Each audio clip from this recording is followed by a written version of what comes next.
En tissemand på 40 centimeter faldt ud på køkkenbordet med et klask.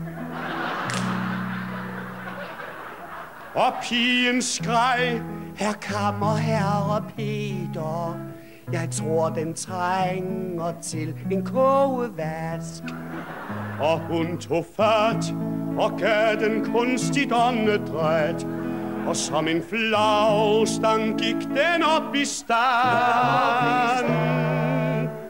Og det som meget hurtigt fulgte efter, det fyldte let halvanden malkespand.